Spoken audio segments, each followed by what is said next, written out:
Est-ce que tu t'es déjà assis à ton bureau pour travailler et malgré tous tes efforts, peu importe à quel point tu essaies, tu n'arrives pas à rester concentré? Ton esprit divague, tu penses au linge que tu as oublié d'étendre, tu regardes par la fenêtre à la recherche du moindre stimuli. Au pire, tu reprends ton téléphone, celui dont tu viens de te jurer de ne plus toucher pour pouvoir te concentrer. Seulement 8% des personnes regarderont cette vidéo jusqu'à la fin. Et c'est drôle car ce sont ces mêmes personnes qui se plaignent de ne pas pouvoir se motiver à travailler, mais cliquent sur une vidéo sur la motivation. Donc, si tu veux reprendre le contrôle de ta motivation, reste jusqu'à la fin. Le véritable problème de la concentration et de la motivation est que la solution ne nous plaît pas, à tel point que la plupart de notre génération ont banni ce mot de leur dictionnaire. Cette solution, c'est l'ennui.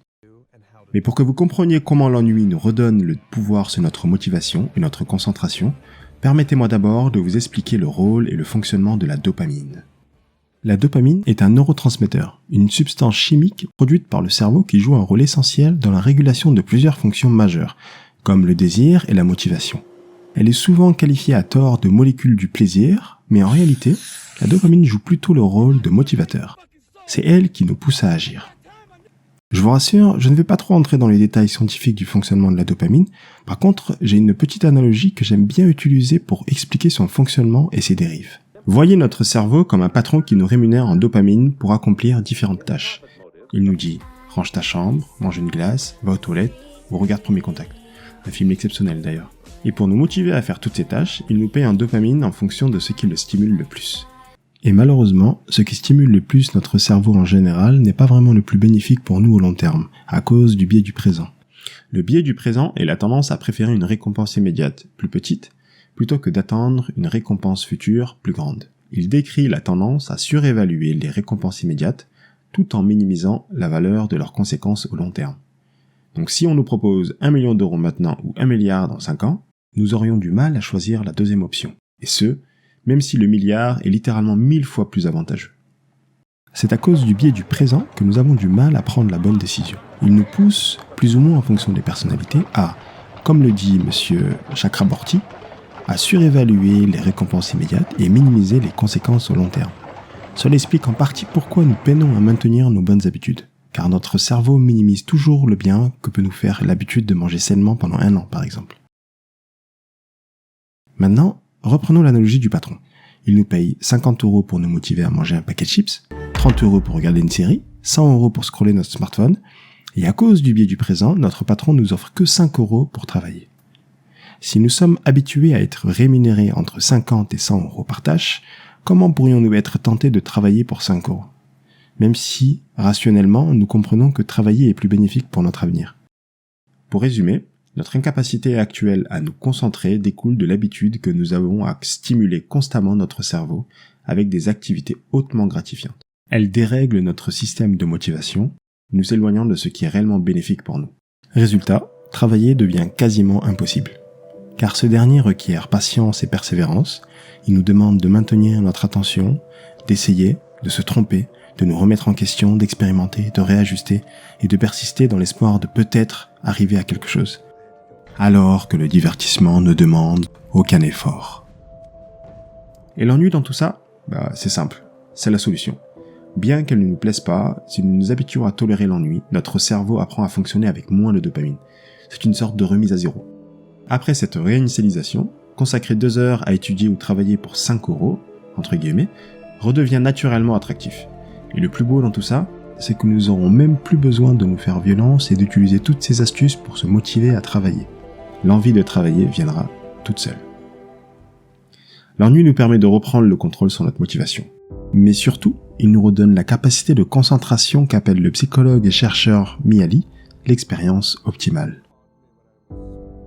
Il l'a décrit comme un état de concentration sans effort si profond que nous perdons la notion du temps, de nous-mêmes et de nos problèmes. Certains l'appellent la zone, d'autres le flow. C'est ce moment où chaque fibre de notre être est focalisée sur la tâche à accomplir, nous ancrant pleinement dans l'instant présent. Et si vous voulez un exemple concret, voici quelques des plus grands athlètes expliquant ce qu'est le flow.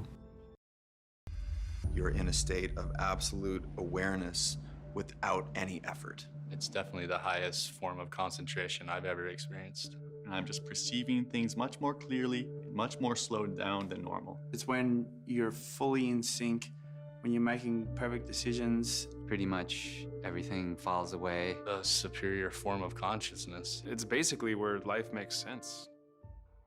Cet état présente deux bénéfices. Il est associé à une augmentation de la performance et de la créativité, car l'individu est libéré des distractions, permettant une concentration optimale et une efficacité dans l'exécution de la tâche. D'autre part, le flow ne se limite pas qu'à booster la performance. Il a une répercussion profonde sur le bien-être émotionnel et l'épanouissement personnel. Ceux qui vivent fréquemment cet état témoignent d'une augmentation significative de leur bonheur au quotidien. Leurs descriptions du ressenti de cet état sont si convaincantes que le psychologue Mihaly l'a qualifié d'expérience optimale. À chaque sortie de cet état de flow, une fierté profonde nous envahit. Elle agit comme une validation de notre valeur et de notre potentiel. Cette fierté ne découle pas uniquement de la tâche accomplie, mais aussi de la prise de conscience que, grâce à ce petit pas, tout est possible. Dans le flow, nous nous immergeons au cœur de ce qui nous fait vibrer. On s'élève mentalement et nous avançons avec confiance vers nos ambitions les plus élevées. Donc, contrairement aux idées reçues, l'essence du bonheur ne réside pas dans l'atteinte de nos rêves, mais plutôt dans le travail quotidien.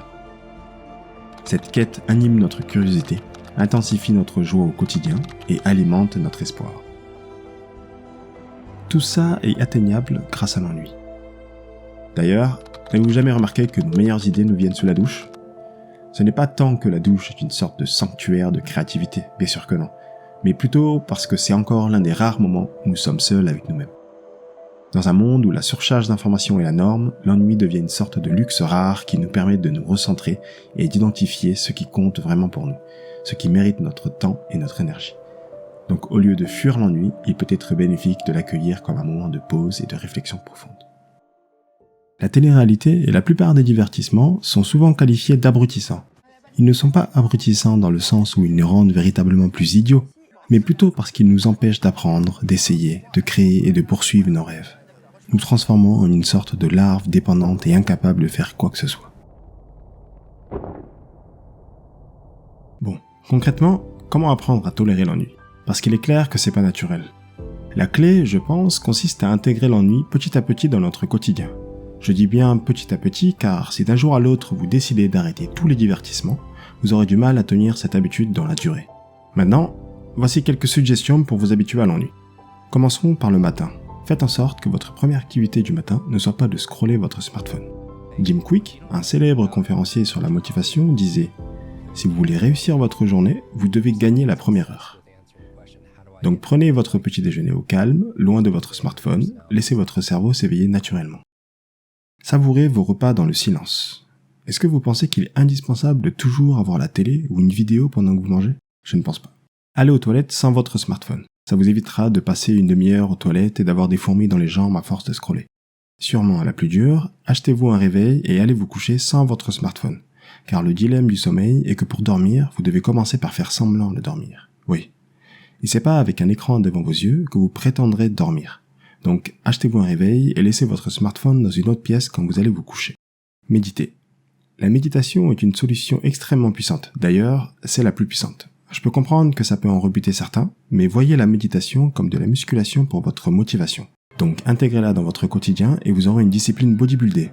J'en parlerai sûrement plus en détail dans une prochaine vidéo. Arrêtez le multitâche. Prenez l'habitude de ne faire qu'une seule chose à la fois. Car à trop s'éparpiller, à vouloir être multitâche, nous ne faisons rien. Donc, si vous vous asseyez sur votre bureau pour bosser, concentrez-vous sur une seule chose pour toute la durée de votre session. Ce que je fais moi par exemple, c'est qu'à chaque fois que je m'assois sur mon bureau, j'écris ce sur quoi je vais me concentrer lors de cette session. Faites des balades.